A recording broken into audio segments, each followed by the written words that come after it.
I, hi, Grant. This is going to be so interesting because we have all of our friends here going to ask us questions at the very end. So everybody, please mute your microphones, because Grant and I are going to give you the material in the beginning, and then what happens is I'm hoping you take notes because it's like a class. In fact, it's called a master class. So when we give dates, when we give names and so forth, I'm hoping that it will connect to something you already know or you already read or something.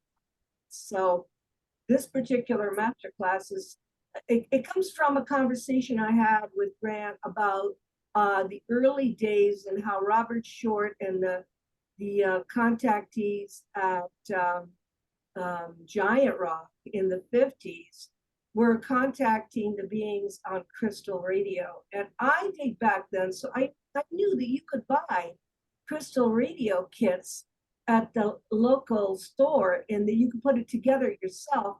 And at that time, nobody could control the frequency. So what was happening, and Robert Short told me this, he said that they were talking to the beings, the extraterrestrials, on a frequency. They would talk to them.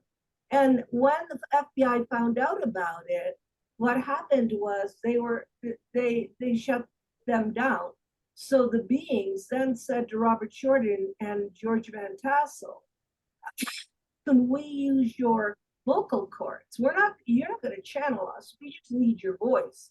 And I saw that happen with Phyllis Schlemmer because I attended one of her consultations where she just lost consciousness. Her head went to the side and a man's voice came out of her.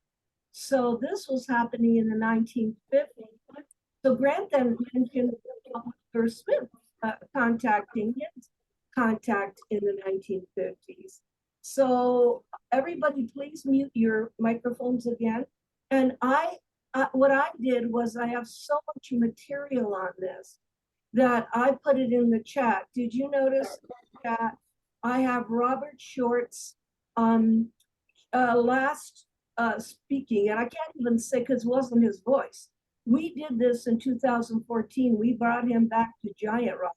Here he is channeling, and the name of this channel is called The End of Separation, and he mentions Vladimir Putin in 2014, and I'm there filming the whole thing going, why would Putin? He's not even in the news.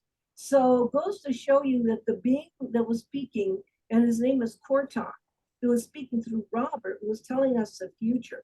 There's Robert, a picture of Robert. There's Robert at Giant Rock. You see in the chat? You can have this. And there's George Van Tassel.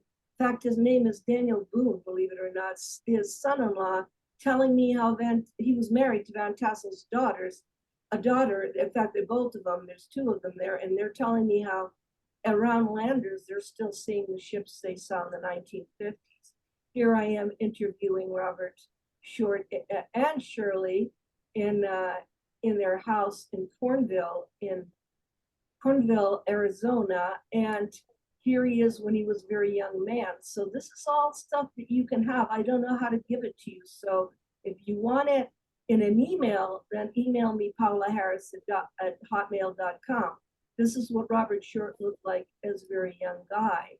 And I'm going to talk about not getting the video feed. You're not seeing me? No, I'm not seeing the video feed that you're talking about, but that's okay. Go ahead. Video feed. It's in the chat. It's in the chat. It's in the chat on the side. There's no video. Okay, so I'm new at this. Okay. But you're on the recording and it makes a problem. So please, everybody, I can't edit. I'll mute myself. Yeah, I can't edit the recording, unfortunately. So you're going to be on the recording on YouTube. So on the chat, I gave it to you. That's number one. Number two, if you want it yourself and you want it in an email, you need to email me. And I will be glad to do that. So I'm going to start with the first case. Then Grant is going to, Grant, say hi to everybody so they see you.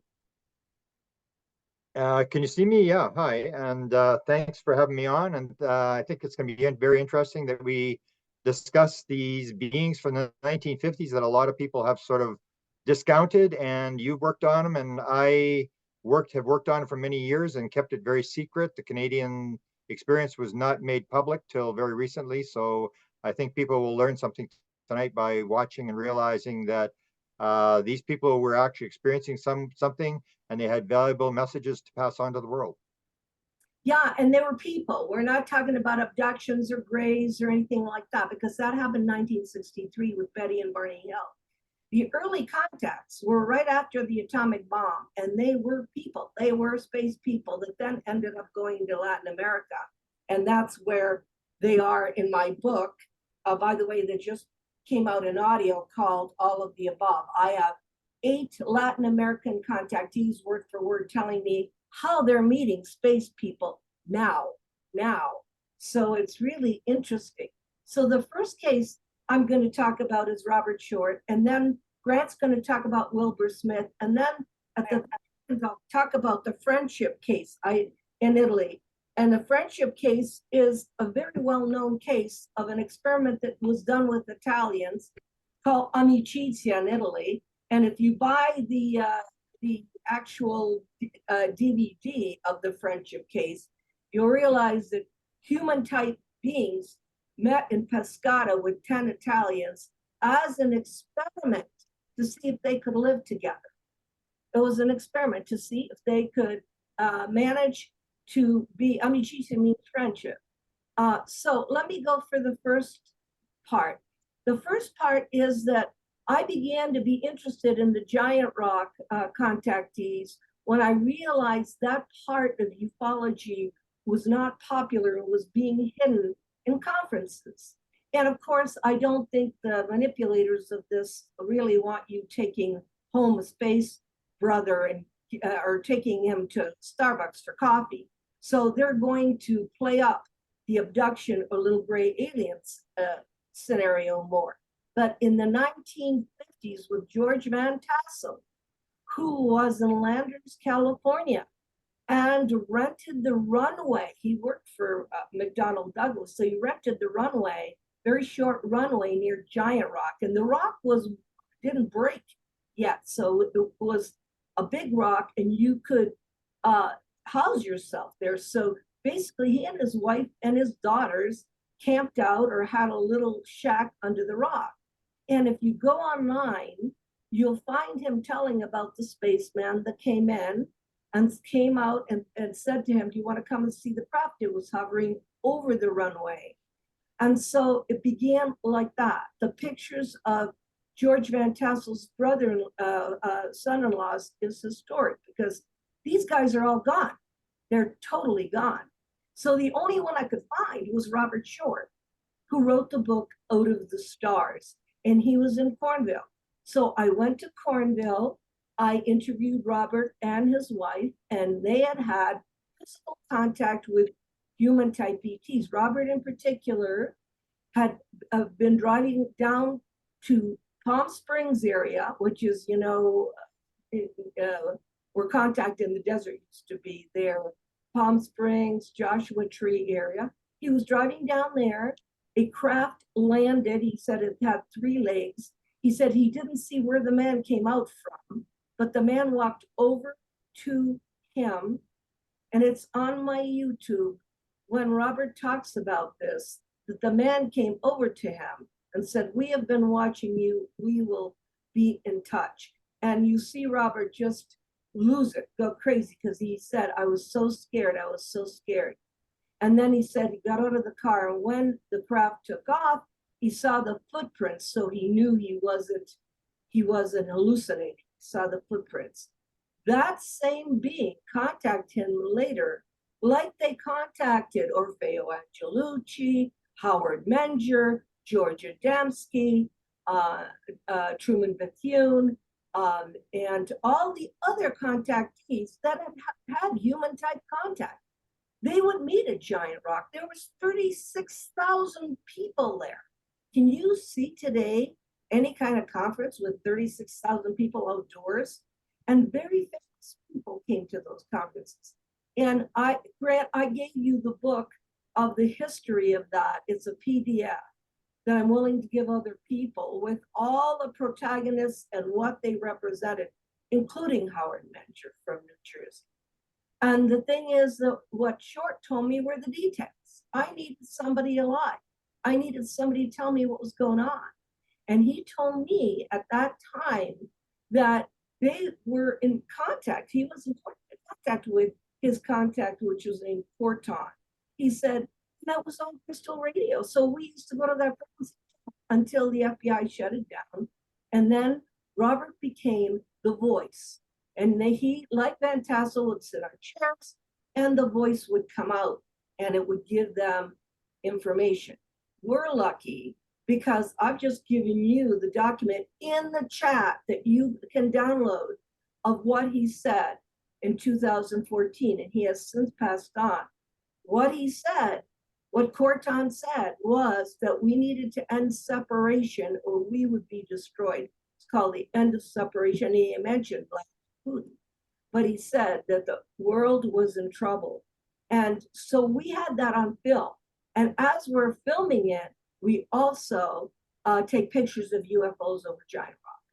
Actually, I didn't do it. I had my camera out. It was David Garcia that got the pictures because it happens, and Grant knows this, sometimes 5 people could be taking the same photo and the UFOs only appear in one. And in this case, that happened with David Garcia. The idea that you can speak to beings on a telephone or a crystal radio other than just channeling them. And channeling is tricky because you're calling them when you want them, and I'm convinced that they come, it's not aliens on demand. They basically come through when they have something to say, not if you just sit there and wait. So I like the idea of telephone conversation. I love the idea of the using of the vocal cords. I don't know too many except Phyllis Schlemmer and Robert Short that I saw. The voice actually changes. Another person.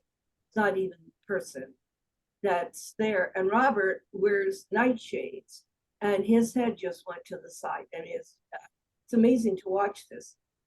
The message are in that document that I also gave Grant. And then I'll talk about the friendship case in Italy, where the same thing happened through crystal radios. In other words, to meet the Italians, to meet the guys in Pescara on the Adriatic coast, they had to get a date or a time or something, and it came through the radio. The radio frequency would come on, and their voices would come on. So Grant and I picked this specific thing to talk about. There's so much to talk about. Joined a master class with that, Paola Harris. Mute yourself. You're on a video. Please mute yourself. Okay, so continuing with that, anybody that has that comes on, mute yourself until the end, and then you can ask questions because we're recording this for actually my Patreon people. If you join Patreon, you come and you have all the master classes you want. The next one, Grant, believe it or not, is going to be with Desta on honing your ESP skills on the 18th of August. So we're going to do ESP testing. And of course, Desta Barnabas works with Grant Cameron. I've known her forever, and they've written books together. So Grant, if you want to take over and talk about Wilbur Smith, because Wilbur Smith is a very important figure. Colonel Corso told me he actually talked to Wilbur Smith, and Wilbur Smith said to Corso, I envy you so much because you had a face-to-face with a being. So, and you can add about the classification of UFOs that is classified higher than the atomic bomb. So do you want to go with Wilbur? Okay, I'll sort of give you a background of how I discovered this. And in almost every book I've done, there's a synchronicity that I now pretty well believe, rightly or wrongly, that I'm sort of being led to do this subject, now do this, now do this. And for people who know my story, it'll be 50 years next May that I got involved. Had a sighting, had no interest in UFOs, had gone to this small town, had a sighting. 2 nights later, went, had a second sighting, became totally infatuated, did a book on it, And at one point, I was talking to my father, who was a pilot for the Canadian government, and he said to me, he said, Ernie Epp in my office has a sighting. He'd like to talk to you. I said, yeah, okay, whatever. So I go over and I talk to this guy. He's a radar technician in my father's office. And the guy said, tell me a story. It was just a light in the sky type thing. And then he says to me, if you really want to know what's going on with UFOs, you should discover what the Canadian government was doing. I said, well, what do you mean? And he said, well, back in the 1950s, they had a program. And I said, really? And he said, yeah, I work for it. And I said, you worked for it? Because I'm like 1,500 miles away from Ottawa, which is the Canadian's capital. I said, you work for the program? He said, yeah. And he said, I work for Wilbert Smith. And I said, really? And he said, yeah, Wilbur Smith was the smartest engineer I ever met, but he was totally crazy. He was talking to aliens. They were landing in the backyard. And he was talking to them. And I go, they were landing in the backyard. He was talking to them. Are you kidding me? Because I had written this book and nobody would publish the book. The local publisher said, Mr. Cameron, you may believe in this kind of stuff. Count me among the unbelievers. And I was so horrified that nobody wanted to hear about the sightings in Carmen, Manitoba. And so then suddenly when I got all depressed about that and I said, no more sightings. I'm not doing any more sightings. This is a total waste of time. Suddenly this guy appears. It was my father's office. And he would tell me stories about Wilbert Smith. And the one story you were mentioning, the thing about the messages, he told me they had in Ottawa, Wilbert Smith had set up what was called the Flying Saucer Observatory, where they set up this unclassified government property where on the defense, Wilbert Smith was the top radio engineer in the Canadian government. He ran all the communications he negotiated with the Americans for FM radio stations and stuff like this. Very, very powerful. And he also ran the intelligence channels for radio, because everything was radio back then. So he was the top radio engineer, and he had on a place called Shirley's Bay, which is it's the Department of Communications now. It's basically the NSA of Canada, where they try to intercept Russian communications and stuff like that. So they had a little house set up there where they were trying to detect the flying saucer. And Wilbur Smith was getting material through radio. He had set up a coil. I was actually just reading correspondence that Wilbert Smith had with George Williamson, who was with Adamski, the first time Adamski had the sighting in 1952. And you mentioned nuclear weapons and the atomic program. And the contactees, to me, started in 1952 with Adamski. It started in November of 1952. Before 52, there's really nobody talking to aliens. And it started in 52. And the interesting thing is that it happened about a couple of days after the detonation of the hydrogen bomb. That's when Adamski had his encounter, and they mentioned the thing about stopping the nuclear weapons. The important thing about that is you had the atomic bomb in 1945, but atomic bombs, you can't destroy the world. If you look it up, the history, they describe the detonation of the first hydrogen bomb as the moment in history when we could actually destroy ourselves, because you can't do it with atomic bombs. With hydrogen bombs, you can actually destroy the world. So this event with Adamski occurred a couple of days after. In fact, most of the Americans didn't even know there was a test, because it had to come through the New York Times, and it was done in the Pacific. So nobody knew about it for a couple of weeks. But Adamski had the encounter just days after, and Williamson was with him. And I was reading today the correspondence with Wilbur Smith, because Wilbur Smith, he had his encounters. He was a contactee, and we kept this very secret for many years. Everybody knew that Wilbur Smith ran the Canadian government program. And in 1982, the document became public.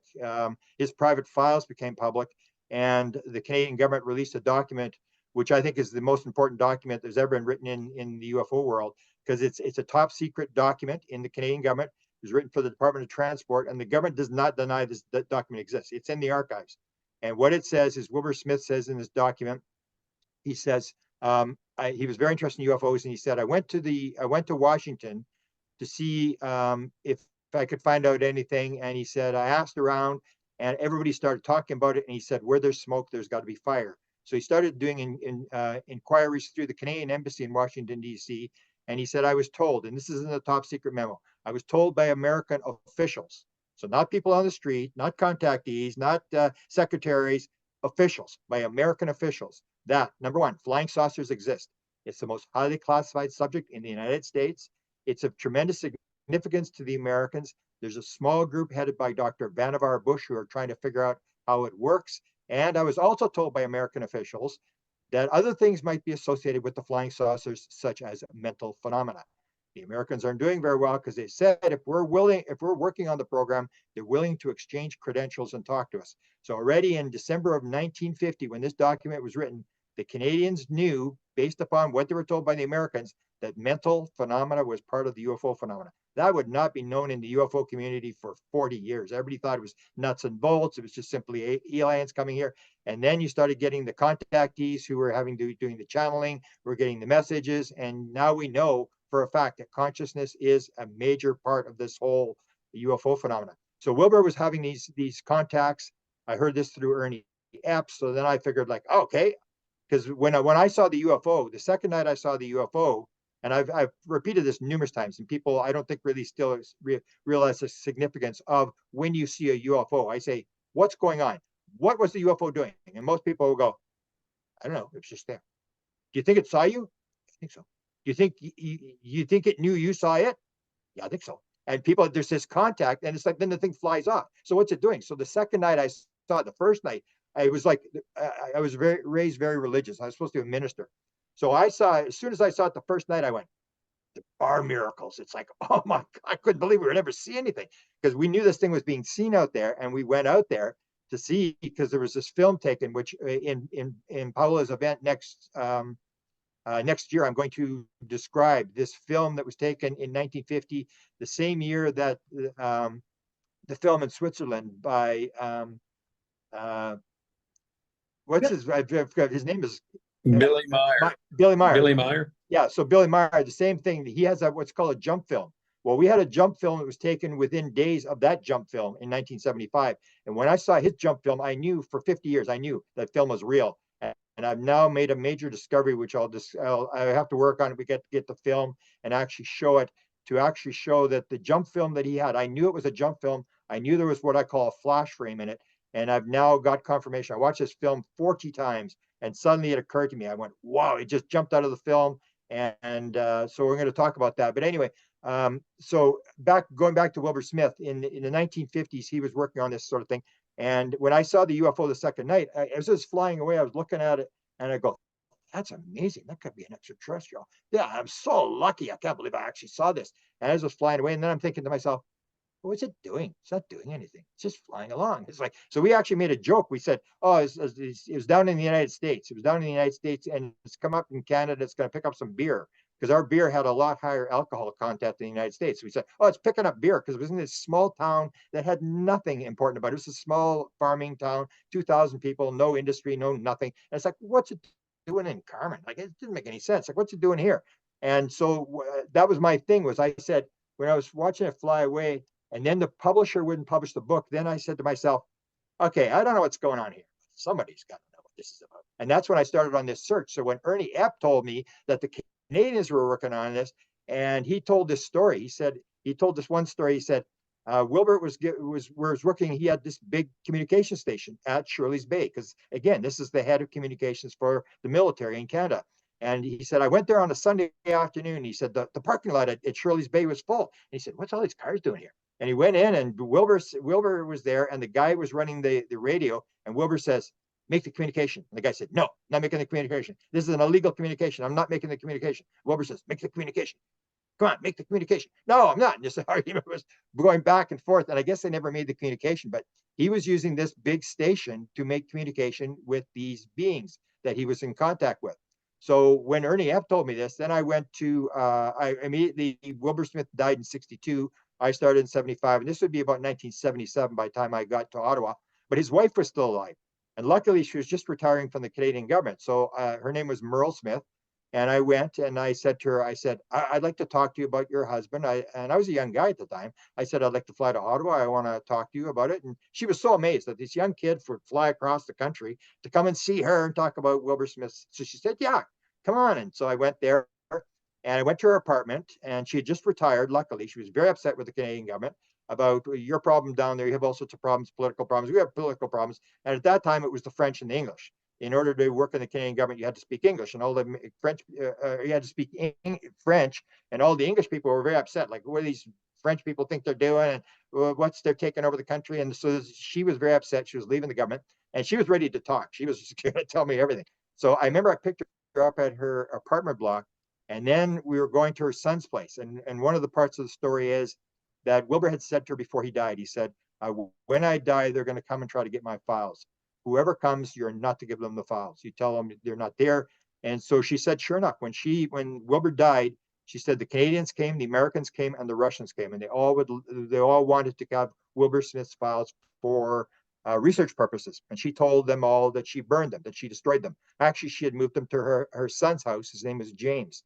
So when I went to see her, we get in her car. I had a rent a car, and I'm driving her to James's place, and she starts this thing, and it was like being in Twilight Zone. She's going, Alpha this and Alpha did that, and it's like this. I'm going, I can't believe this. It's like, holy cow! She's talking about this alien by the name of Alpha, and it was just like, and she was secretary to the Speaker of the Senate in Canada. She was not some low level official. She was like in the speaker to the Senate. She was working for the Senate. And so she was telling me all this stuff, and then we got to James's place, and she started telling me all these stories about Alpha doing this and Alpha doing that. And there was one particular story. Paola has friends with Paul Hellyer. Back in 1970, we already were after Paul Hellyer, long before he became public about UFOs. And when he was in the government, he really didn't know anything about UFOs. It was only when he read Corso's book, and his son-in-law said to him, "What are you reading that junk for? That's nonsense. That's crazy." And then his son had this contact with his two-star general, and he asked him, and then he said, "It's all real and more." And Paul Hellyer phones up, and he said, what do you mean? The general says, "It's all real and more." That's when Paul goes down the rabbit hole. But Paul gives a speech in 1967 in Canada, which was at St. Paul, Alberta. And it was Canada's 100th birthday. So it was the Centennial Projects. Every town was building something or something. St. Paul, Alberta built a UFO landing base outside of Edmonton, Alberta. So they built this UFO landing base for a tourist attraction type thing. So Paul Hellyer, as Secretary, Minister of Defense, goes to St. Paul to open this base.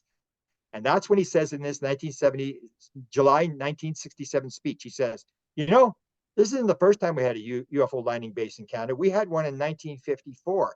And UFOs were invited to land. Nothing landed, therefore UFOs don't exist. And so when we started going after him, me and a researcher in Canada out of Ottawa, we started going after Paul Hellyer, and we said, Paul, so how do the aliens know where to go? Because this was going to happen at Suffield, Alberta, which is like Area 51 in Canada. My father confirmed it had a no-fly zone over it. It was an army base that they'd done nerve gas testing, and they blew up a town to simulate a nuclear explosion and stuff. It was right out in the middle of nowhere, and it was very restricted air army base. And that's where this alien Alpha was supposed to land. So when I got to Mrs. Smith, when I was there, then I pulled out this article from 1967 from the local paper, Winnipeg paper, where I'm from. On the front page of the paper, it said, "Flying Saucer Project Strikes Out." So I gave her this article, and I said, "Hey, so was Wilbur involved in this?" And she reads the article and about Suffield and landing the thing. She said, "Yeah, there was Wilbur." And I said, "So what actually happened?" She said, "Well, Wilbur went to the Canadian government. He went to the Prime Minister of Canada, and he said, if you stop trying to shoot it down, I'll get it to land." And they said, "Oh, okay." So they opened Suffield, Alberta, for this UFO, this Alpha alien, to land it in Alberta. And she said then Wilbur wanted a guarantee, and there was 3 agencies that were involved. One was the Prime Minister and his cabinet were involved. The second one was the Canadian military was involved, and the third was the Royal Canadian Mounted Police, which is the federal police force in Canada. And so they went to all 3, and they said, yep, they would allow it. They wouldn't try to shoot it down if it landed on this army base. And then Mrs. Smith told me, and this is coming from Mrs. Smith, who worked for the Senate. She said, so then when they got that agreement, then Alpha wanted an agreement that once he had talked to whoever was going to be the representative from Canada to talk to him, that he would be allowed to take off without any interference. So it went to the Royal Canadian Mounted Police. They said, fine, good. Went to the military. They said, fine, good. It went to the Prime Minister, and they went to cabinet, and they made the decision they couldn't give 100% guarantee that they would allow it to take off again. Wilbur said, that's it. Game over. Nobody's going to land. That's what happened. That's why nothing ever landed there, because Wilbur called the whole thing off. So when I was hearing these stories, I'm going like, wow. And I said, well, what's the story about landing in the backyard? What was that? What was that all about? I heard from Ernie Up. And she said, well, he wasn't landing in the backyard. There was these orbs. Now we call them orbs. Back then they called them monitors. And I remember talking to Wilbur Smith's son. And because people don't realize that what happens now didn't happen back in the old days. The first time I ever saw orbs was in 1976, and we called them ground lights. It wasn't even the word orb wasn't even there. In 1950s, they were called monitors. And I remember talking to a guy who worked for Wilbur Smith. He did the metal analysis. Wilbur was getting a lot of metal from the American military. They were giving him pieces, and this metallurgist was the guy who was doing the analysis. And he happened to live near where I live in Manitoba. And Wilbur Smith's wife said, "You're to talk to Grant." He said, "I don't want to talk to anybody." No. And she said, "No, this guy came to see me, came across the country. I want you to talk to him." So I went there, and he went on this thing. You're never allowed to say what I did, what I talked about. And he's like real threatening, and he made his wife and kids leave the room and lock the door. And it's just bizarre. And when I was talking to him, I asked him, I said, we got these ground lights that are outside and they're on the roads, and that we flash at them and they'll flash back at you and stuff like this. He said, "Oh, you mean monitors?"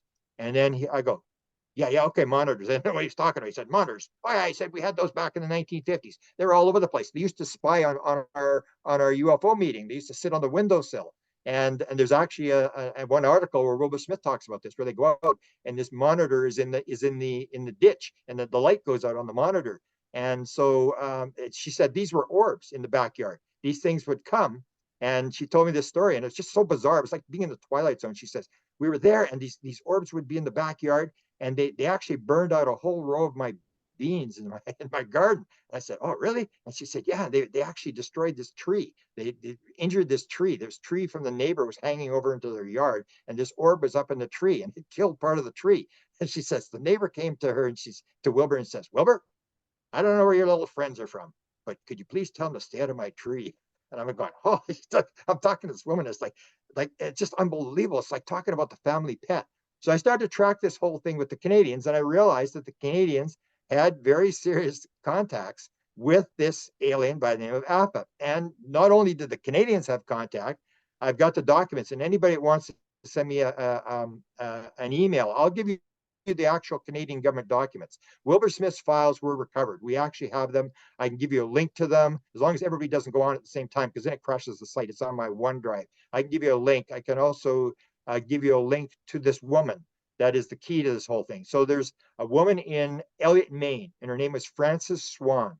And Frances Swan was Wilbur Smith basically worked the same as Paola and I. Rather than getting some preconceived notion of what's going on, you say, "You're talking to aliens? Okay, tell me what they say." And he was looking around for people who claimed in the 1950s to be talking to aliens. And almost all of them were these human type aliens. And Wilbur Smith had contacts with Adamski and with Williamson and with a bunch of the contactees in the 1950s. A lot of them you never heard of, that he was having and basically he was going and trying to cross-index all the material these people were doing, because he was in contact with beings as well. And his contact was coming through, he was a radio engineer, and he would build these coils. And he actually sent one to Williamson, and he said, "I've sent you the coil, and you put 100 watts into the coil, and then you can telepathically talk to the aliens." So he had these coils, and plus he had this station at Shirley's Bay, and he was teaching people how to make this contact with these beings. And the beings that he was in contact with, again, were human type beings. And Paula has the one with Robert Short, where he talks about the fact where he says, they asked him, "Could you identify them if they were on the street?" And Short says, "Yes, I could identify them." And then he starts telling these stories of encounters that he had with them, where they would sort of come. Wilbur Smith said the same thing. There's controversy whether he actually met them face to face, but Wilbur was asked at one point, "Could you identify them if they were on the street?" He said, "You would not be able to identify them on the street, but I would." So one of the stories was that Wilbur Smith had been shown the bodies on the craft at an Air Force base outside of Washington, D.C. And a guy by the name of Buchanan, who worked secretly with Wilbur Smith, had told this story. So I talked to his son at one point about maybe 20 years ago, and I said, "James," this is the guy who held the files. I said, "James, Buchanan is telling this story that Wilbur saw the craft and the bodies." And I said, he's telling this story. Do you think, have you heard that story? He said, "Yeah, it's true." I said, "It's true?" He said, "Yeah, it's true. My father saw the bodies in the craft." I said, "Well, how do you know that?" He said, "He told me." I said, "Well, when did he tell you?" I said, "When my father was dying of cancer." When it was too late and he knew there was nothing more they could do to him, he said, I asked him and he said, yes, there was bodies and I saw the craft. And one of the things that I immediately asked him, I said, so were they grays? And he said, no, they were not grays. I said, well, how did your father describe them? And he said, I'm not exactly sure, but just little people. So these were human type people, little people, and he had seen them. So they were dealing with these human type aliens, and Frances Swan gets involved in this, and the Canadians use her as the main source. The other thing that's very interesting, Jacques Vallée has done this case. If you look on it, there's a documentary called UFOs That Has Begun. You can find it on YouTube. You'll see an encounter that takes place at the CIA in July of 1959. This is an encounter that takes place with Alpha and Ponar, and the other third alien was Tyla. Now, Tyla, if you listen to Robert Short stuff that's in the chat thing, the stuff that Paola has posted, Robert Short will talk about the fact that these beings were human type beings, and that now I've lost my train of thought. So Frances Swan is teaching the Navy intelligence. Navy intelligence finds out about her through the Canadians, through whoever, and the Canadians are using her as a source. Now, she described Alpha as a very handsome guy that came in 1953 into a place where she was setting up for a Valentine's dance, and he wasn't from town. And then she started getting these communications in her ear, and she said, "Stop! It bothers me. It make my ear hurt and stuff like that. Stop it!" And then she said they stopped that, and then she could do the straight channeling where she was doing automatic writing. So the Navy intelligence finds out about her. The Canadians find about her. Wilbur Smith is actually going down there and getting her and using her as a contact to Alpha, but so is Navy intelligence. They go in 1954, and they also go in 1959. And this is the story on UFOs that has begun. You'll see this actual encounter that takes place at the CIA where they channel. Art Lundahl, who ran the weird desk at the CIA, was very interested in UFOs. He heard about this woman channeling, and these two Navy guys had flown up to see her, and one was attached to the CIA. They went and saw her, and she said, well, why, instead of you just listening to me channel, why don't I teach you how to do it? The one guy sits down, she puts her hand on his right shoulder, and he starts doing automatic writing. And this is, you'll see Mission Rama will do this. This is one of the ways of communication, is this automatic writing. This guy starts doing this automatic writing, and he goes racing back to the CIA with this other Navy intelligence guy, and they go to Art Lundahl, and they said, this woman, it's Frances Swan, she taught me how to channel, and I'm in contact with this Alpha. And so, of course, Lundahl says, great, sit down, let's sit down. And this is in the building that they did it, was with the National Photographic Interpretation Center, which is where they analyzed all the U-2, all the SR-71, and all the spy photographs. It was one of the most top secret buildings in the world. And this is where this thing took place. So they sit this guy down in the chair, and they say, okay, go ahead. And this guy starts channeling, he starts doing this automatic writing to Alpha, and they start asking him questions. Do you represent where are you from? And he says, from Uranus. And then he said, well, do you have a certain religion you prefer? No. This question. And Robert Friend goes through some of these questions on this documentary. And Robert Friend ran Blue Book. They wanted Lundahl to tell the story. Lundahl said, I'm going to go on a camera to tell the story. Why? Because I'm on duty. So they made Robert Friend from Blue Book go and tell this story about this channeling to this Alpha alien that the Canadians were in contact with. And so they're sitting there, and then Art Lundahl says, and this Jacques Vallée actually gave me the document. I think Hynek had recopied the document, the memo from the CIA, and it's in this document, all the names of these CIA people and stuff. And that's run by Art Lundahl. So Art Lundahl is in this memo. He says, okay, we want some proof. And then the guy goes from automatic writing to voice, and he says, what do you want? He says, we'd like you to show yourself. When? Now. Go to the window. And they go to the window, and this UFO during the day flies by and over top of the Capitol.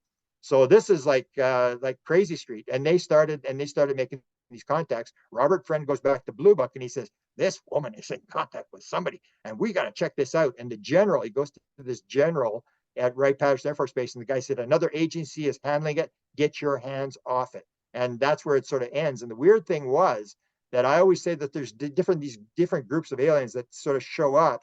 And the 59 was very important, because that's when you transition from the contactees from the 50s seem to fade away, and suddenly you get the grays. And the interesting thing was, and I don't think this is coincidence, Francis Swan lived down the street from Betty Hill. So Betty Hill, when Betty Hill first got taken, they took her to NICAP, and they said, oh, this woman, she was on the road, and they grabbed her off the road, and they took her they kidnapped her and took her on the ship. And Major Kehoe didn't believe he was fighting with Wilbur Smith. He was saying, you're not in contact with aliens, this is nonsense. He didn't want to go down that road. And they're arguing, even though Smith was on the board of NICAP, they were arguing about, no, you can't be in contact with aliens. So, of course, when Francis Swan, you heard the story about Francis Swan being abducted by an alien, he said, this is absolute nonsense. So there was one of the people on the board was a guy by the name of Admiral Knowles. He was an admiral on the NICAP board who lived next door to Francis Swan. And so he took her to Betty Hill. And Betty Hill, when Betty Hill heard that these were grays, she said, you're dealing with the evil ones. Get out of my house. I'm not going to tell you anything. And they made this transition, and it seemed to move from Francis Swan to this transition to the grays. But Smith was definitely in contact with these different beings. And there was actually an interesting story in 1954, and then maybe we'll go back and people can ask other questions about this. But in 54, there was a story, and you can actually go back, look at the New York Times. You can look at Aviation Week in Space Technology. So Wilbur's getting all these messages back. And one of the things he's told in 1954 is there's two crafts. One is flown by Ponar and one is flown by AFA. And they're rotating, and it's 100 miles across this space station that they're on. They're on this thing, and it's going. Now, you got to remember, in 54, there was no satellites. So it's in all these magazines, it's all these newspapers that the American government picks up these two objects that are rotating around the Earth, and they call them small satellites. And it's confirmed. Wilbur Smith is told by Alpha and Ponar that these are their spacecrafts. And so in 54, the American government puts out this statement, no, these are just natural satellites that the Earth has captured. But if they're natural satellites, they've still been going around. So that seemed to confirm part of the story. And the way the Canadian government situation shuts down is I told you the story that after they were going to land at Suffield, Alberta. So there's actually an FBI document, and there's a Navy document that actually are, and they're in the Smith files. If you send me email and ask me this, I'll send you the actual documents. So there's actual documents, and you can tell it's Wilbur Smith is at this meeting. So they're talking to her, and they're talking about this Francis Swan, and Wilbur Smith. This is late July of 1954. Now the Canadian government program ran from 1951 to January of 1951 till August 1954. So this is end of July 54. Smith is making this contact, and he's going back and forth, and he's talking to Mrs. Swan, and he says, we'd like AFA to fly over the nation's capital. We'd like him to fly, because he had this flying saucer observatory. And he was saying to Francis Swan, get AFA to fly over the flying saucer. So the whole meeting was set up for August the 1st, 1954. AFA was going to fly over the flying saucer station. And it happens a week later. It happens August the 8th, 1954, exactly a week later. And Ernie Epp, the guy who was in the office, my father's office that told me the story, said he was there when it happened. He said he was there. He was the guy who changed the tapes. So at that time, they would have these tapes that they were running these audio tapes with the little needles and stuff. And he said the thing went right off the scale. Everybody described this thing where the bells were going off, and they ran outside, and something was going over top of the building, and it was overcast. And so it confirmed that AFA had flown over. And Wilbur, of course, was very famous. He was probably the most famous person in North America at the time on UFOs, because he was very open about what was going on. He didn't mess around. He told people exactly what was going on. And so the newspapers all picked up the story, and they asked him, and he said, if there's nothing wrong with the equipment, we've just detected the first flying saucer over the nation's capital. That was the end of the program. They shut the program down 2 days later. They said, Wilbur didn't discover anything, and we don't know anything. There's no extraterrestrials. Wilbur's allowed to use the equipment, but he's not allowed to make any statements on behalf of the Canadian government. So they shut the whole program down after AFA flew over there. So when I went to Mrs. Swan, she told me, or Mrs. Smith, she told me all these bizarre stories about these encounters they had. And Tyla short mentions the fact that there was one cleanup. Well, Tyla was actually the one, Wilbur Smith actually declares, Tyla was the being that was cleaning up after the radioactive contamination of the above ground tests. And Wilbur talked endlessly about stopping the nuclear weapons and this whole idea that they were here to help us, they're here to move us along, and it's basically the same story. It's the same story of the contactees of the 1950s. And Wilbur had quite a bit of contact with the Americans in terms of trying to get them to find out what they were doing, who was building flying saucers, who had contact, what kind of crystal radios they were using, and all this kind of stuff. And so, most of that did survive. So it was all kept by Wilbur Smith in his files, and you can actually read this correspondence with various people in the United States who were having contacts, and Wilbur Smith trying to get material out of them, and them asking Wilbur Smith questions. So I'll leave it at that. My God, you have all those details. What I want to say to everybody is, though, that we work like this. I have to work on a timeline. In order to connect the dots, this didn't happen yesterday. This happened, like you said, with Adamski in 1952, 1953. But Adamski was here. We had Eugenio Siracusa in 1953, our Adamski, on the island of Sicily, who got the same contact as Adamski. And both guys went to all the royal houses and all the governments with the same message. You see the picture of Adamski and you see the picture of Eugenio Siracusa. And I interviewed Siracusa's, disciples, and they said when they went to visit him in Sicily, they actually saw the beings walk from room to room. So, and they call themselves Venusians. You have to go back to how they defined themselves in those days, that they came from Venus and so forth. Adamski has movies, he has film footage, and the George Hunt Williamson, but then you have to know all these people you mentioned, took plaster casts of Orthon's shoes. So there was a real person, that put his foot down at Desert Center. So all of this is interesting to me because it is the evolution of what I call some of the UFO mythology. Because people think that it started, now, or it's all abductions and so forth. No, people from other planets came to speak to us. And as you just described, Grant, we shoot them down, or we have to promise not to shoot them down. So if you have this kind of hostility, not because I think that the governments of the world think they're enemies, they want the technology. It's about the toys. It's about the technology. Actually, that's why the secret is secret, because it's not about who's inside. Nobody's killed himself. It's about who gets the technology rules the world. So it becomes a competition on how much technology. And now, after all this time, people are believing Bob Lazar. It's crazy. If you could put it on a timeline that starts in 1945, where Jacques and I wrote the book Trinity, and it was 1 month after the atomic bomb explosion that the two little boys saw, and the areas there's artifacts and so forth. It was 1 month after the atomic bomb explosion, we ignited an interest on this planet. If you saw the movie Oppenheimer, the one thing that I noticed was that Teller was in the room and he said, the atom bomb isn't big enough. We got to do the hydrogen bomb. That's a bigger bomb. And then because Teller wouldn't get involved in that, he gets up and walks out of the room and does work on the hydrogen bomb. The only time I was ever robbed and the only time I was ever really in trouble in Italy was when I was interviewing Guy Andronique, who's in my book, Connecting the Dots, talking about his involvement in the Pacific with UFOs flying over the Bikini Atoll during the testing of the hydrogen bomb. So if I'm talking to him like that, and they came in, they stole my film footage, they stole the cameras, all the computers.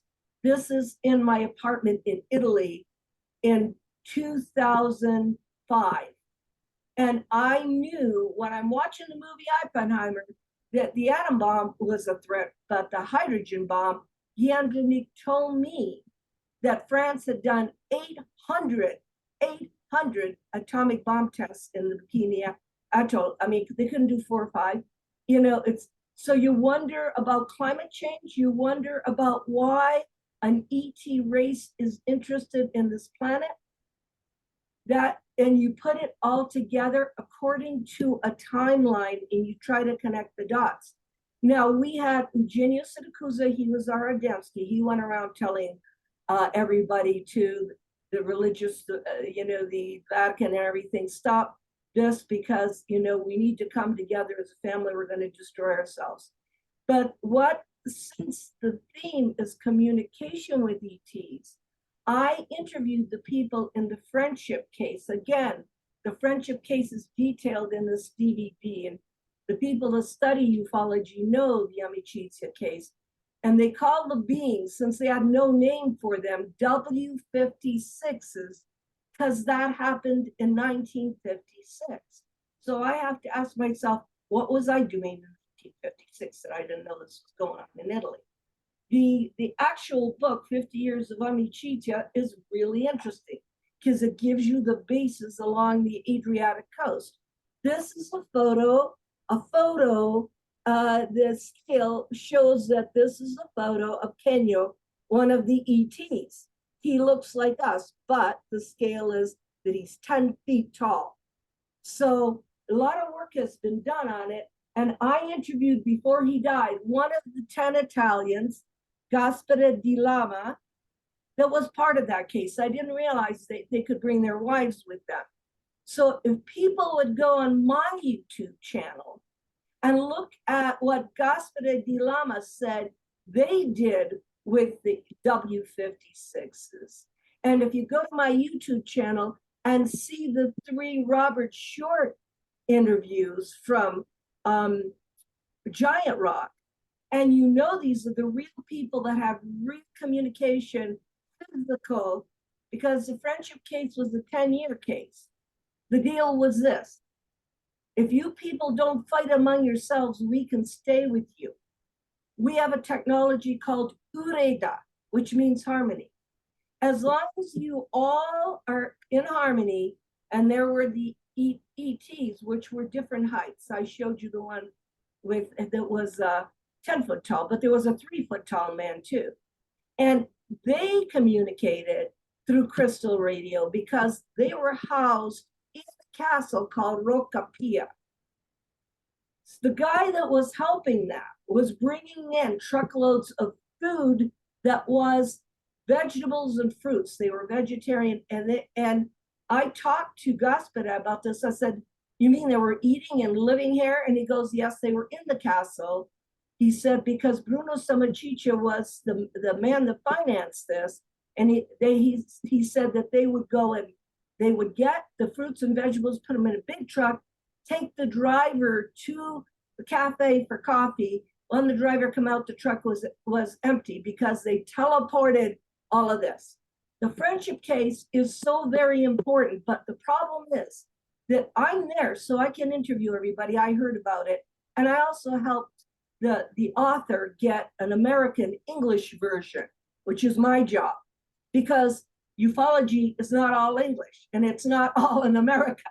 So my interest in the W56, the 1956 case, is what's going on in other countries, not just in Canada. I'm so thrilled that, Grant is talking about Canada because it's not the United States. And that's going on in Canada.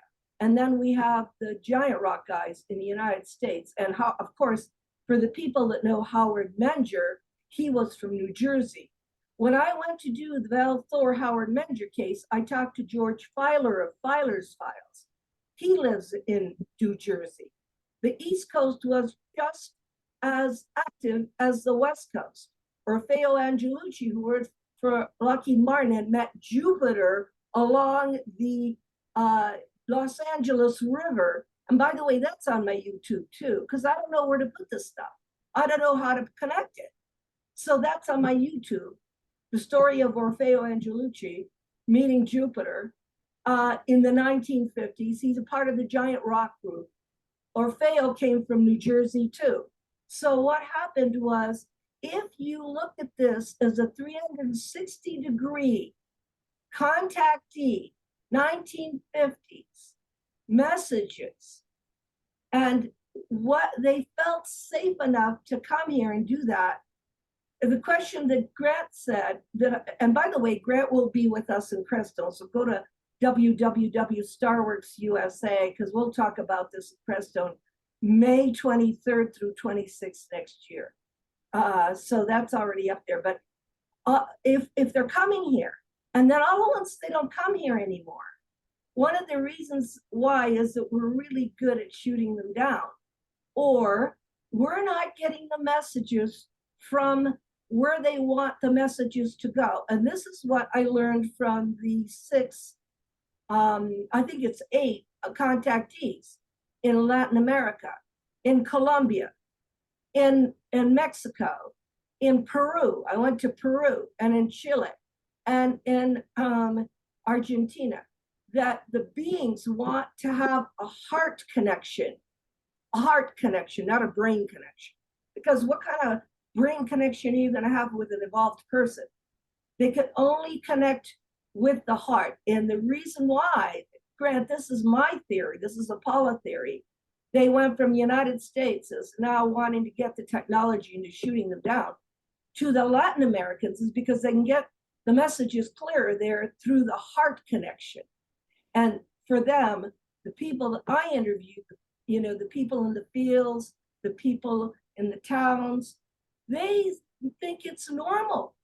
They, you know, they talk about the Space Brothers and the brothers from the stars. And nobody here thinks it's normal. And, you know, it's part of your life. And there's another thing, and it is maybe we don't because our history is not long enough.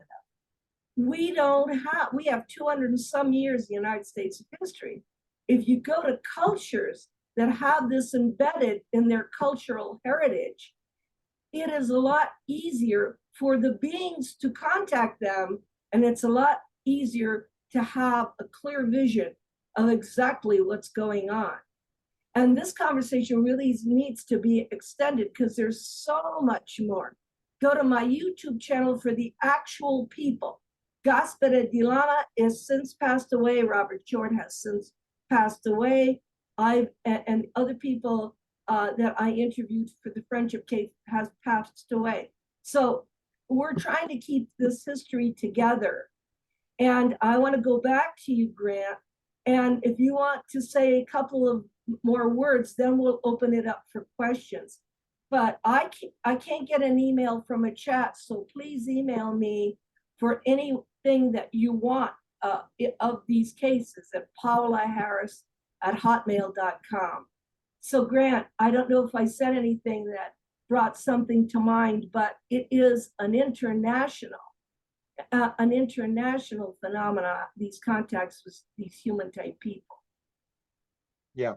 See, I sort of agree with you. The more I look at it now, the more I think that Barbara Streisand's stepson tells a story. Chris Peters says when they came to him, they said, when we come into your world, we go into your head and we see what's in your head. And it is that we teach you a lesson. So if you're Roman Catholic, you're religious minded, you're very simple, you're not into technology and stuff like that. I remember talking to some of the Mission Rama, like Enrique and Ricardo. When did you start meditating? And they go, 14. I go, nobody in America, no kid at 14 meditates. No boy meditates at 14. It's a totally different culture, and that's what you get. It's almost like if you're in fear, and you're going to have bad dreams. You're talking about channelers, which I'm very very interested in.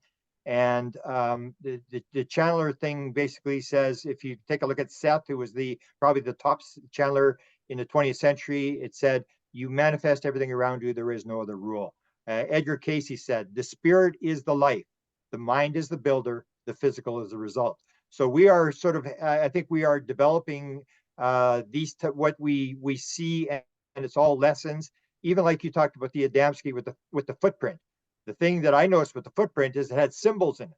Yeah. So it's the old idea that they're giving you stuff, but it's like Paola Harris is a teacher. Did you Paola, did you ever give your class the test the day before with all the answers before you give them the test? No, you don't. That's the whole deal. You come into this world. We come into this world to learn, not to get. We're in this world. We want more technology. We want faster things, cheaper gas, all this sort of stuff. And it's not about getting stuff. They're not here to give us stuff. They're here to learn. And so we always get this thing. We want the end result. When do we get disclosure? When do we get the technology? And it's all about learning lessons, because whatever situation we sort of cry and we complain about the situation we're in. If reincarnation is a fact, I'm a big fan of Dr. Michael Newton, who's regressed 7,000 people and took them into the spirit world. And they all basically said this same sort of thing, is we choose what we're doing in this world. We come to learn whatever lessons we're going to learn. So we've got to realize we've got to take responsibility for the fact that we're here. And whatever mess we think we find ourselves in, we got to realize that we may have chosen to come into this world at this time, in the middle of whatever mess we think we find ourselves in. And maybe we came at this time in this place in the middle of this mess for a particular reason to do something. We volunteered. We said, hey, we'll volunteer. We'll settle this. There's going to be this problems. We'll get in there. We're going to raise consciousness. We're going to do this kind of stuff instead of playing the victim thing. And I think that's where I go with this, that you see the Adamski footprint is they have these symbols in the sand with the footprint, and you see people, got triangles on their arms, and I go like why are they dropping metal? Why are they putting triangles on people's arms? Why are they flying by and not doing anything? And it's the whole thing that maybe they're here just for us to learn, for us to figure it out for ourselves. And there's a very famous now I tell a story all the time. Martin Luther was the guy who came up with the Protestant religion. They claimed they got him in a seance one time, and they asked him almost the question we ask about aliens: why don't aliens come down and stay here? Why don't they land on the White House lawn and tell us what's going on? And that's what they asked Martin Luther. But instead of asking him about aliens, they asked him about why doesn't God get off his fat rear end and come down here and tell us what's going on? And Martin Luther, whether you believe this was channeled or this came through a mediumship or whatever, it was brilliant. Martin Luther said, because doubt is part of the equation. If the soul were to know the answer to everything, it would grow wings and fly away and leave the body behind. God is the harvester and we are the sowers, and God is determined to get us to keep the plow in the ground. It's all about learning lessons. It's about, so that's when you start looking at this whole thing, it's like, why don't they stay? Why don't they tell us what's going on? And it's because that's not what it's about. It's about getting you curious. It's about getting you in awe and curiosity, and us talking about and sharing stories where eventually we start to learn that the message is always the same thing. With all the aliens from all the different ages, it's all that same lesson that you get from the Eastern religions 5,000 years ago. This idea, it's all one thing. We're all connected. There is no separation. The expression I always use is all that we would consider to be evil in the modern world is created by one thing and one thing only: the mistaken belief in separation. If you believe you are all one and connected, and anybody who's shut down the left brain, however you do it, through hypnosis, psychedelics, going through the front windshield of a car and have a near-death experience, people will say, oh my God, I suddenly realized everything was connected, everything was conscious, and everything was one. And that's basically the bottom line. And that's what they're doing. They're not giving us the answers to the test. Or Jim Semivan, the high-level CIA guy who was a 2-star general equivalent, had the beings in his room, and he talked about it. He's very upset. He said they didn't ask my permission or whatever. But then he made this very sort of key statement. He said they'll sort of lie to you, they'll cajole you, they'll tease you, but they're never going to take you home to meet the family. And that's true. It's the same thing as God. They're never going to give you the final answer. They want you to figure it out. So they're doing these weird little things. I remember I told Paola, I told you this a while ago, and you really didn't like the idea, but this idea of Jesus. They're doing the Jesus show. They do the miracles, they do all the weird stuff, walk on water, raise people from the dead. Then you deliver the message, but you got to get people's attention first. And that's what they're doing with these weird things. Like, why would they come in and like when Short talks about these 7-foot where they got to bend down to get into the room, and they come in and they can't move, and they're looking and they go, we realize these people are they're aliens, and they want to talk but they can't get up and stuff like that. And it's this weird thing, and then they leave and they go running out of the restaurant and they're gone. And it's this weird thing. It's like even the guy who ran the DIA program said, and he's a guy that knows what's going on. And he said this whole thing about the fact that Men in Black, he says, I'll tell you something that'll really shock you. Men in Black are real. We know for a fact they're real. And then they go, what do you mean? Men in Black are real? And he said, but you got to look, what are they really doing? It's really real. He said, but what are they doing?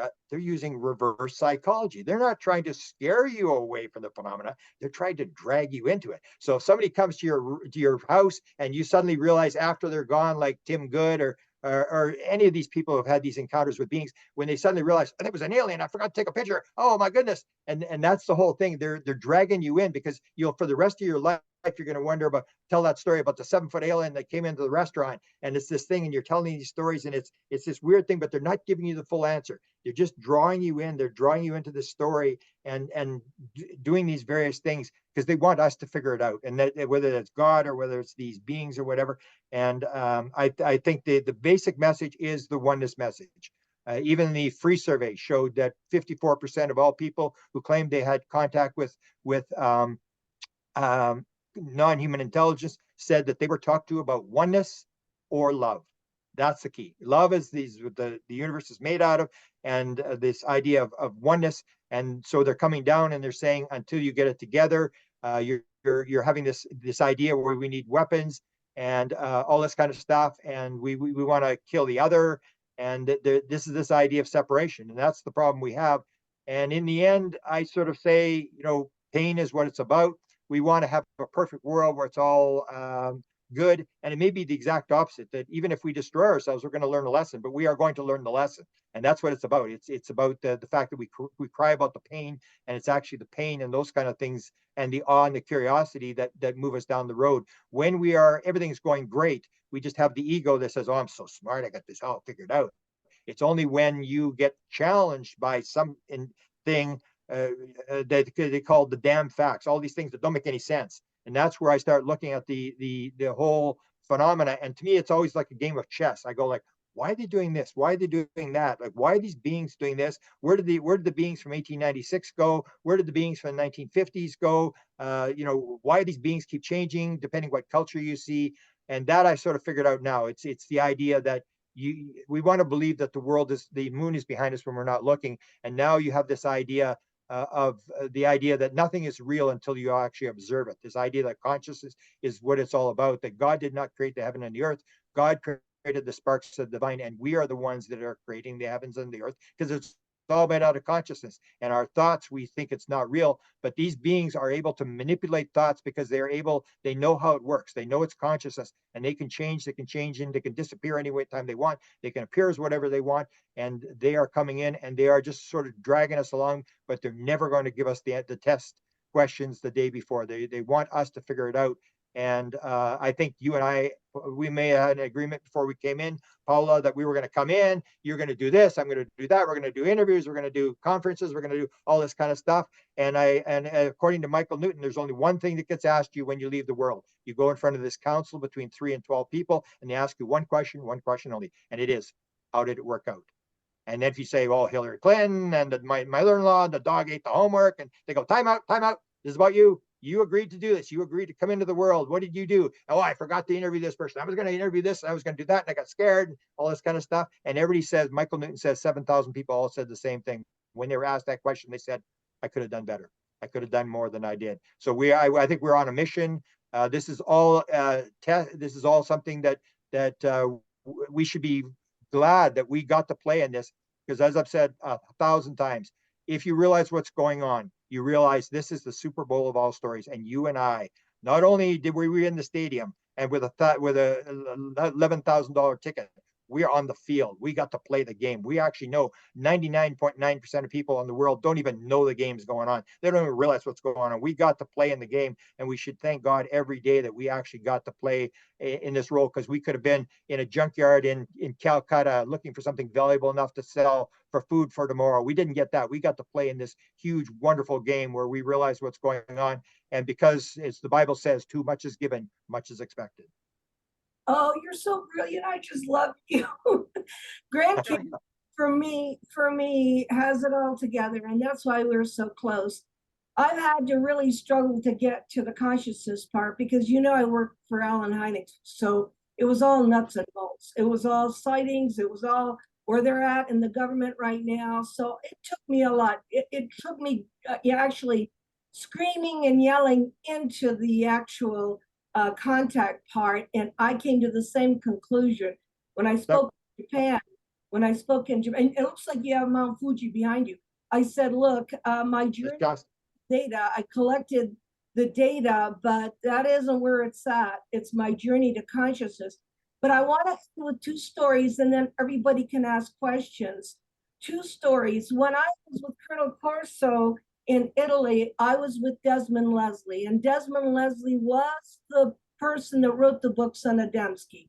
He was an RAF pilot, and he and Colonel Corso were at the table having pizza, and Desmond Leslie had plaster casts of Orthon at Castle Leslie in Ireland. And he was talking about Adamski. I didn't know who Adamski was. I didn't know what they were talking about. I sat there and listened, and I heard Desmond Leslie say to Colonel Corso, you know, Adamski never had an umbilical cord. He had the sign of the sun with streaks coming out in the place of the umbilical cord. So I thought, I had heard that afterwards, because then I went to interview Glenn Steckling and I found out all the details. But I never knew this. I was being given breadcrumbs to get to where I am now.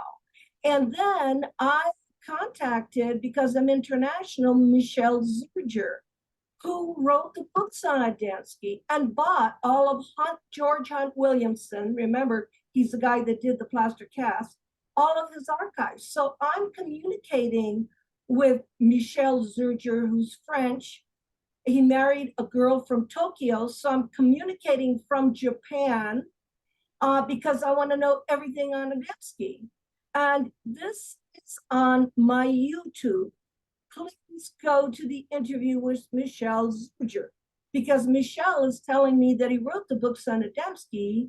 He wanted me to go to Desert Center, and I did, so we could triangulate where I stood where Orthon, you know, put his feet. And then he says to me, well, my wife and I, when I went to Japan, he explained to me, my wife and I went into Prego, which is a restaurant here in Tokyo. And he said, a very good looking man came in, blonde hair, clear blue eyes that didn't belong here. And he said, mentally, I thought, I wonder if he's not from here. I wonder if he is an extraterrestrial. And the guy bought a latte, went over in the corner, and Michelle and his wife finished their meal. And on the way out, the guy gave him a napkin in French. How did he know Michelle was French? Wrote, nous sommes ici, we are here. And he left the latte on the table. Michelle tells the story in an interview on my YouTube channel. So I said, how could that happen to you? And then when I went to Japan, I said, I want to see the restaurant where this guy was at. But it seems, Grant, you can add another thing to this story, that they know what we're doing, you and I. And if Michelle Zurger is working on Adamski, you're going to get a guy come in here saying, we are here. And that is the title of Michelle's book. We Are Here, Visitors Without Passports. So even though we're talking right now, they know. And I've got to be really careful, because when I'm in Latin America, I know they know. Because the message that came to me from Latin America was, if you will lead, we will match your efforts. Exactly. One thing, if you will lead, we'll give you a hand. Yeah, you made an agreement. That's the whole idea. You make an agreement with them that we sort of see it as individuals. When we suddenly realize that you're part of them and you're all working together, then it moves a lot faster. Well, yeah, but you don't think you're doing that. I'm an investigative journalist. I'm just gathering the data. I thought it was data.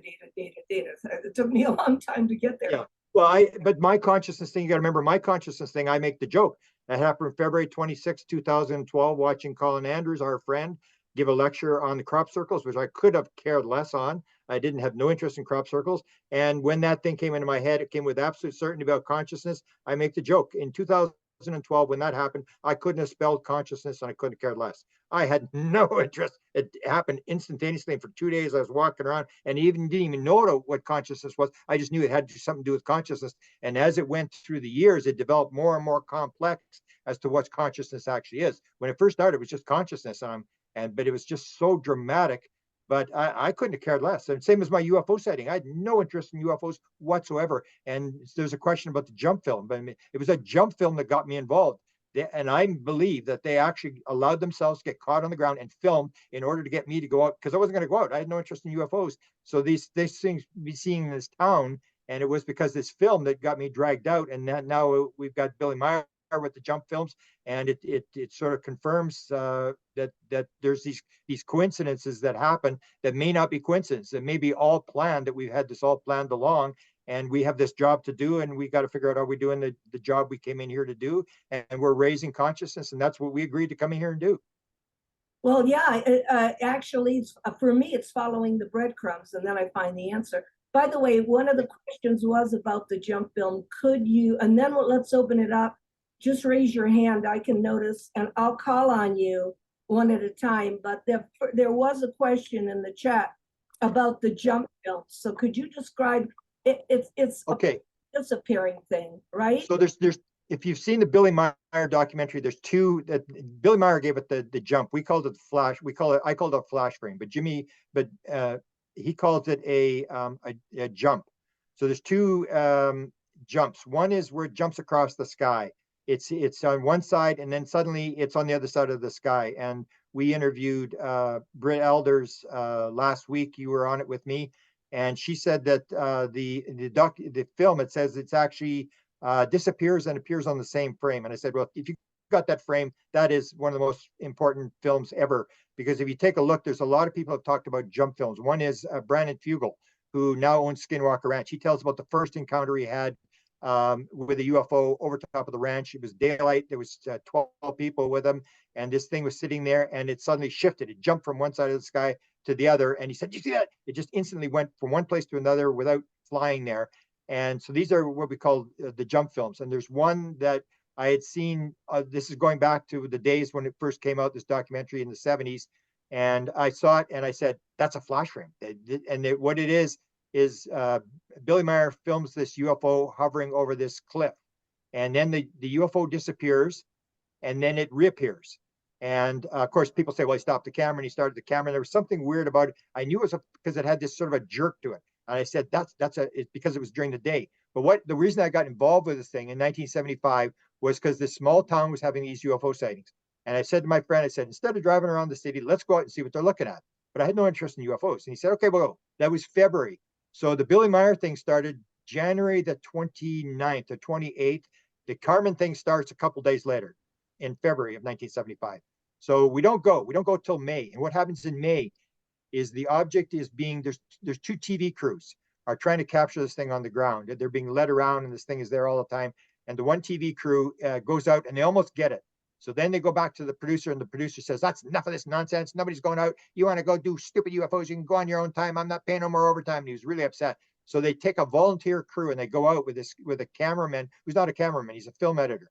And the thing is on the ground, and they have 10 people. There's reporters, editors of newspapers, there's TV reporters, there's cameramen, there's all this kind of stuff, pilots. And they send one on the north side, one on the south side. This thing's on the ground, and they come around, and the one on the north side actually gets very close to this object on the ground, and it's sitting on an angle 50 feet. It's not touching the ground, and it's hovering. And the one guy's a pilot, and he's trying to get his bearings as to where he is, so they can go back the next day and see if there's radiation marks where this thing's sitting. And he looks back, and the thing is gone. He's going, it just disappeared.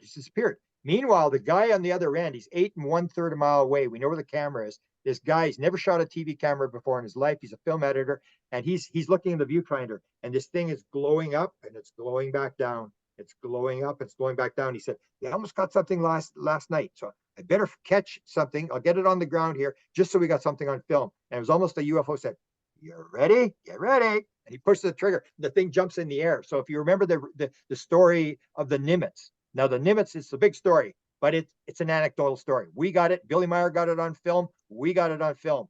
The story is told. The object is at 80,000 feet. It drops from 80,000 feet in front of these pilots down to sea level in 7/8 of a second. And they go, wow, that's what's called a jump. It's this miracle thing. It's like, watch this.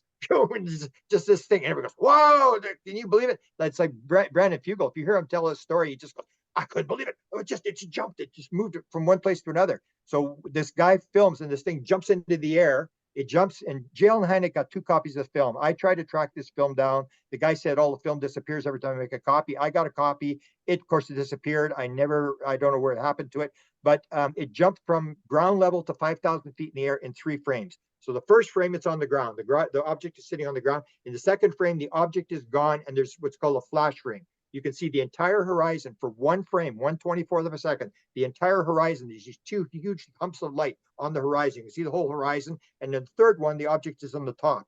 So it goes from ground level to 5,000 feet in the air in 3 frames. And then it starts to go across the sky, and the guy follows it across the sky, and it gets to 12 o'clock. And he stops the camera to get a frame of reference from stars, and he stops it. And then they hand the film in, and the reporter, who became a top reporter in Canada with the Canadian Broadcasting Corporation, told me, he said, "Grant, I saw the film before it was edited. The film went across the sky and then jumped in the air." And I said, "Well, he said, "I know it's impossible. I'm telling you, I saw the film before it was edited. It went across the sky and then it jumped in the air." So what happened? They put the film in the vault. The guy who was editing the film in the morning sees these 2 pieces of film, 6 inches. There's nothing in between, because every time the camera was moving, they didn't pick up anything. He cuts these pieces out, so he can't prove the film was backwards. But that was called the jump film.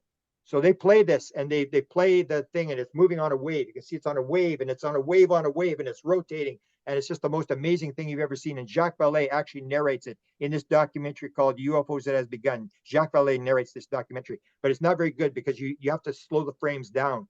But anyway, this thing jumps. And when they showed that on TV in Winnipeg, I went, "Wow, we gotta go see this thing. Come on, let's go see." And I never believed we'd see anything. And of course we saw something. And that's what dragged me down the rabbit hole. And I firmly believe that the reason it got caught on the ground was because they knew I was never going to go. I would never have gone if it hadn't been for that film. So now the Billy Meyer thing comes out. And what happened was, with the Billy Meyer film, I watched this thing 40 times. There was something wrong with it. I knew it was a jump film. I'm looking at it. I'm saying, something's wrong with this thing. And all of a sudden I look and I go, "Hey, something's lighting up here." And I look, and the object is sitting there, and then it disappears, and suddenly the ground lights up. And it's gone for, I think, 7 seconds, and then it comes back on, and the light on the ground disappears. And I go, "That's it. It's exactly what I had seen, the jump film. It lights up the ground as it disappears. When it's disappeared, when it's not seen, it's lighting up the ground, and then it reappears." And so when I saw this with the Billy Meyer, I go, "There's no way anybody would know that," until I saw it. And as soon as I saw it, it jumped right out of the film. I was like, yeah, exactly. When the object is gone, it lights up the ground, and then it comes back. And it's during the day, so you can't see it very clear, but it's clear as day. And it's called a jump film. And it's this idea that the phenomena is doing these weird things. They try to catch your attention. It's like when they jump around in the sky. The second night I saw it, it was jumping around in the sky, and there was one girl couldn't see it. She was crying, "I can't see it. Someone show it to me." It was jumping, bouncing. They called it the bouncing ping pong ball. It was all jumping. So why would it come 1,000 light years across to jump around in the sky? They want you to go, "What is going on here? Oh my God!" It just and like I went down the rabbit hole when I saw that. It was just so bizarre. And I would spend the rest of my life trying to figure out what is going on. The same with Paula. You get these stories where you hear these stories or these bizarre experiences, and then you get curious and you start to try to figure out what's going on here. And that's what they want. They're doing these weird things. I call it the theory of wow. They do these weird things to get you dragged down the rabbit hole, so you're trying to figure it out. And the more we talk about it, the more we realize that consciousness is involved. And when we finally get to that point, the things are all going to flip, and everybody's going to go, "Yeah, I knew this was," and it's all going to make sense. But we've got to go through the process. You, as a teacher, you cannot give your students the exam and the test the day before. Wow. I'll tell you, we will show some of those films in Crestone. And if you can grab hold of the movie, It Has Begun. It also has the Holloman landing in there. And I'd like to show that in Crestone next May too. Okay, we have Professor Paul Duvel. You have your hand up. Go ahead. Yes, thank you. De Virville. Your J. Paul de Virville. Yeah, I've been to some of your conferences.